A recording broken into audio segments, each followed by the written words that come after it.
వి gold trusted gold buyers తాకట్టులో ఉన్న బంగారాన్ని విడిపించి ఈ రోజు ఉన్న మార్కెట్ ధరకే కొనబడును. మరిన్ని వివరాలకు సంప్రదించండి 77107720. జాగృతి ప్రెసిడెంట్ కవిత ఉన్నారు, మాట్లాడదాం. జనం జాగృతి బాట పేరిట రాష్ట్ర వ్యాప్తంగా పర్యటన చేస్తూ ఉన్నారు.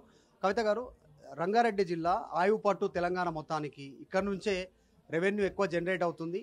మొత్తం తెలంగాణ వ్యాప్తమే కాకుండా మిగతా రాష్ట్రాల నుంచి ఇక్కడ మైగ్రేట్ అయి ఉన్నటువంటి జనాలు ఉన్నటువంటి సిచ్యువేషన్ ఎట్లా అనిపించింది? మాట్లాడుతుంటే జనాల దగ్గర పోయినాక ఏమనిపించింది?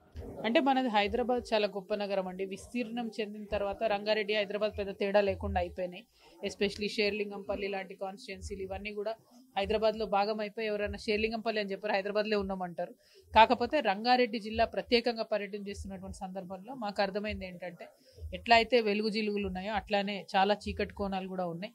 ఒరిజినల్ రంగారెడ్డి వ్యక్తులు అనేటటువంటి వాళ్ళు, ఒరిజినల్ రంగారెడ్డి బిడ్డలకు రావాల్సినటువంటి ఫలాలు రాలేదనే బాధ వాళ్ళలో కనబడతా ఉంది. అంటే ఫర్ ఎగ్జాంపుల్ ఫ్యాబ్ సిటీ ఉందనుకోండి, ఒక ఎలక్ట్రానిక్ సిటీ ఉందనుకోండి, అక్కడ భూమి కోల్పోయినటువంటి రంగారెడ్డి వాళ్ళకు కనీసం ఏమి కూడా రానటువంటి పరిస్థితి.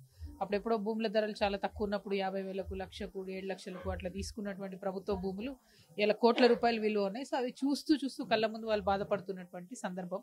సో ఐ హోప్ ఇప్పటికన్నా వచ్చేటటువంటి కంపెనీస్లో కానీ కనీసం ఎంప్లాయీస్ని కూడా తెలంగాణ వాళ్ళని తీసుకోలేనటువంటి పరిస్థితి ఉన్నది.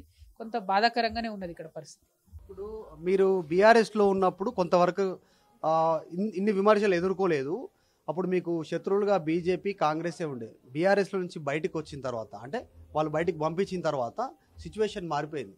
బీజేపీ వాళ్ళు ఏం అనట్లేదు పెద్దగా, మిమ్మల్ని అంటున్నారు కానీ అక్కడక్కడ కాంగ్రెస్ వాళ్ళు కూడా ఏదో సందర్భం వచ్చినప్పుడు ముఖ్యమంత్రి స్థాయి రేంజ్ వాళ్ళు కొంచెం మీ పైన మిమ్మల్ని ముందు పెట్టి బీఆర్ఎస్లో అంటున్నారు. అందరికంటే ఎక్కువ బీఆర్ఎస్ వాళ్ళు ఈరోజు కవితను టార్గెట్ చేస్తున్నటువంటి సిచ్యువేషన్. ఎందుకు ఈ పరిస్థితి వచ్చింది గతంలో వివరించారు, ఇది ఇంకెక్కడ దాకా పోతుంది అనేటువంటి చర్చ జరుగుతుంది. అంత ధైర్యం ఎందుకు కవితకు? మొండి ధైర్యం, డాడీని కాదని, అన్నని కాదని, పార్టీని కాదని ఎందుకు ఇట్లా ముందుకు పోతుంది? అసలు ఏమైంది కవితది ఏంది అనేటువంటి చర్చ జరుగుతుంది. ప్రధానంగా ఒకటండి, ఏ మనిషికైనా కూడా ఆత్మగౌరవం అనేది అన్నిటికన్నా ఎక్కువ ఇంపార్టెంట్. నేను ఎవరిని అగౌరవపరచడం లేదు, అట్లా అని చెప్పి నన్ను నేను కూడా కించపరచుకోను కదా. సో నన్ను పార్టీలోంచి బయటికి పడేసిన తర్వాత, సస్పెండ్ చేసిన తర్వాత నేను అదే పార్టీని పట్టుకొని వీలడం అనేది డెఫినెట్గా నాకు కరెక్ట్ అయినటువంటిది కాదు. నేను నమ్ముకున్నా, నేను ఎప్పుడైనా ప్రజల మధ్యలోనే ఉన్నా, మళ్ళీ ప్రజల మధ్యలోకి వెళ్తా అని చెప్పి వెళ్ళినా. ప్రజలు కూడా ఆదరిస్తూ ఉన్నారు, ప్రజలు కూడా చాలా గౌరవిస్తూ ఉన్నారు. వారి సమస్యలు జాగృతి వచ్చి మాట్లాడితే పరిష్కారం అవుతుంది అనేటటువంటి ఒక విశ్వాసాన్ని ప్రజలు కూడా చూపిస్తూ ఉన్నారు. సో అంతకుమించి ఏం కావాలి ఒక పొలిటీషియన్కి, ఒక సోషల్ వర్కర్కి? ఇంతకుమించి ఏం కావాలి? నేను ఒక పొలిటీషియన్గా, ఒక ఉద్యమంలో పనిచేసినటువంటి వ్యక్తిగా మంచి సాటిస్ఫాక్షన్, హ్యాపీ. సరే, పార్టీ నన్ను వదులుకుంది, అది వారి ఇష్టం, ఎందుకు వదులుకున్నారు నాకు తెలియదు. పార్టీ వదులుకుంది కదా, నేను ప్రజలను వదులుకోను కదా, నేను మాత్రం ప్రజల మధ్యలోనే ఉంటాను. జనరల్గా రాజకీయ నాయకులకు రాజకీయాల్లో ఒక కన్వీనియంట్ వర్డ్ ఒకటి అందరికీ ఏముందంటే, వారి విఘ్నతకే వదిలేస్తున్నా అనేటువంటిది. మీరు టార్గెట్ చేసినటువంటి, అంటే మీరు విమర్శలు చేసినటువంటి వ్యక్తులంతా అదే స్టేట్మెంట్ చేస్తూ ఉన్నారు. హరీష్ రావు మీద మీరు మాట్లాడితే కవిత విఘ్నతకే వదిలేస్తున్నాను మాటలు. జగదీశ్వర్ రెడ్డి, ప్రశాంత్ రెడ్డి, నిరంజన్ రెడ్డి, సబితా ఇంద్రారెడ్డి, ప్రశాంత్ రెడ్డి మీరు చేసినటువంటి టార్గెట్లలో, దాంతోపాటు గంగుల కమలాకర్, మాజీ మంత్రులు, వీళ్ళందరూ కేటీఆర్ పైన మీ విఘ్నతకే వదిలేస్తున్నాం అనేటువంటి స్టేట్మెంట్ చేస్తున్నారు. మీరు చేసినటువంటి ఎలిగేషన్ల పైన కానీ, మీరు చేసిన కామెంట్ల పైన ఎక్కడ రియాక్ట్ అవ్వట్లేదు, మాట్లాడట్లేదు. అసలు నెక్స్ట్ ఏంది అంటే, మీరు మాట్లాడుతున్నారు, మీరు చెప్తున్నారు, బయట ఏంది దాని గురించి ఏం అవ్వట్లేదు, జస్ట్ వాళ్ళు వదిలేస్తున్నారు. ఫస్ట్ ఆఫ్ ఆల్ నాకు ఇప్పుడు మీరు చెప్పిన వ్యక్తులు ఎవరు నా టార్గెట్ కాదు, ప్రజల సమస్యలే నా టార్గెట్. ప్రజల సమస్యలు పరిష్కరించడానికి మేము పోతున్నటువంటి క్రమంలో మీరు ఇప్పుడు చెప్పినటువంటి పేర్లు ఉన్నటువంటి నాయకులు చేసిన అక్రమాలు కానీ, వాళ్ళు చేసినటువంటి పాపాలు కానీ, వాళ్ళు చేసినటువంటి అనేక రకమైనటువంటి ఏమంటారు ప్రభుత్వంలో ఉన్నటువంటి ఫెసిలిటీని వాడుకొని వాళ్ళు చేసినటువంటి అక్రమాలు కానీ ఒక్కొక్కటి బయటకు వస్తున్నాయి. ఆ వచ్చేటటువంటి సందర్భంలో న్యాచురల్లీ వాళ్ళకు నొప్పి అవుతుంది కదా. ఎందుకంటే ఇన్ని రోజులు అక్రమంగా ప్రజల్ని పీడించుకొని చేసినటువంటి పనులన్నీ బయటకు వస్తూ ఉంటే నొప్పి అవుతుంది డెఫినెట్గా. దానికోసమని వాళ్ళు బాధపడుతూ ఉన్నారు. విఘ్నతకే వదిలేస్తున్నామని వాళ్ళు ఇప్పుడు నన్ను అంటే, తర్వాత ప్రజలు కూడా ఓట్లేసేటప్పుడు అట్లే అనుకుంటారు, వీళ్ళు మాకు జవాబు చెప్పలేదు, ఇన్ని అలిగేషన్స్ వస్తే ఎందుకు జవాబు చెప్పలేదు అని ప్రజలు కూడా ఆలోచిస్తారు. ఇవాళ నిన్న రింగ్ రోడ్లో బలంగా చెప్తున్నారు ప్రజలందరూ. ఇవాళ మేము షాద్నగర్ పోతే అక్కడ ముఖ్యమంత్రి గారి కుటుంబం పేరు చెప్పినారు. నేను అది కూడా చెప్పిన ఇవాళ ప్రెస్ మీట్లో ఓపెన్గా.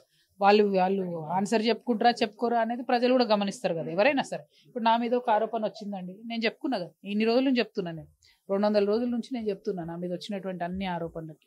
3 సంవత్సరాల నుంచి నా మీద రకరకాల అలిగేషన్స్ అన్నిటికీ నేను ఆన్సర్ చెప్తూనే వచ్చాను. ఎందుకంటే నేను క్లియర్ ఉన్నా, క్లారిటీతో ఉన్నా, కాబట్టి నేను చెప్తున్నా. క్లారిటీతో లేనోళ్ళు, దాచిపెట్టేటటువంటి అంశం ఉన్నోళ్ళు, జవాబు లేనోళ్ళు చెప్తుంటారు. హరీష్ రావు గారికి సంబంధించినటువంటి విషయం వచ్చినప్పుడు మీరు పదే పదే ఆరోపణలు చేస్తారు. హరీష్ నుంచి ఎట్లాంటి రిప్లై లేదు, ఏంటి ఫర్దర్ గా? నాకు ఎవరితోని వ్యక్తుల రిప్లైతో నాకు పని లేదండి.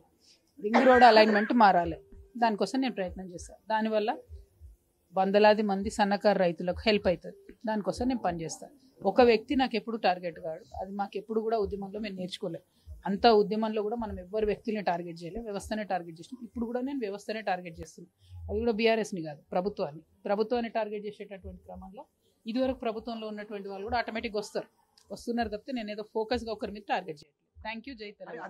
హరీష్ రావు మీద చేసిన కామెంట్ల పైన మీ పైన రియాక్ట్ అవుతా ఉన్నారు, మీ పైన విమర్శలు చేస్తా ఉన్నారు. ఆ 400 ఎకరాల మెదక్లో లేదు ఇట్లాంటి స్టేట్మెంట్లు చేస్తా ఉన్నారు. హరీష్ రావు గారు ఇస్తలేరు కదా, వాళ్ళ అనుచరులు సోషల్ మీడియాలో వాళ్ళు మెయింటైన్ చేసే యూట్యూబ్ ఛానళ్ళు హద్దు మీరు మాట్లాడుతున్నారు, చాలా హద్దు మీరు మాట్లాడుతున్నారు. నేను కూడా చూసుకుంటూ ఊరుకుంటున్నా, కొంచెం నాకు తల్లి గుణం కాబట్టి. కానీ ఎప్పుడైతే తల్లి గట్టిగా కనదర్శింది అనుకోండి, మళ్ళీ పరిస్థితి వేరే రకంగా ఉంటుంది.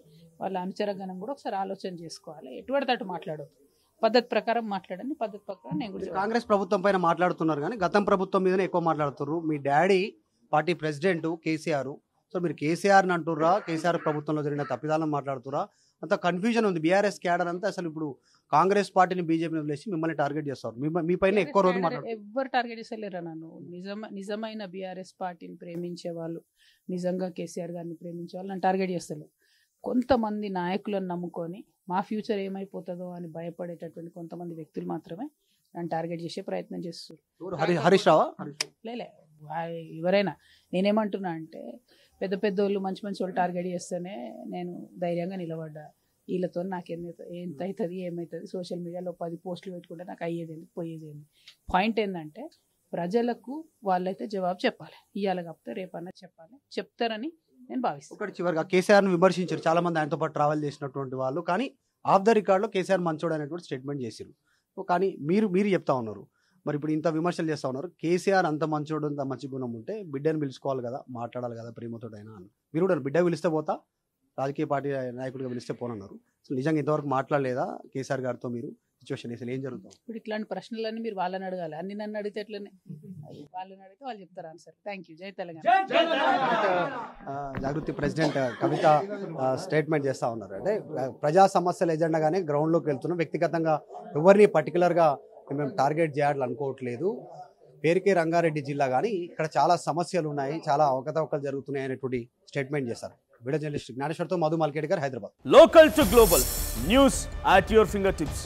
మీ చేతిలో ఒక ఆయుధం, download R TV app. Media legend Ravi Prakash is back.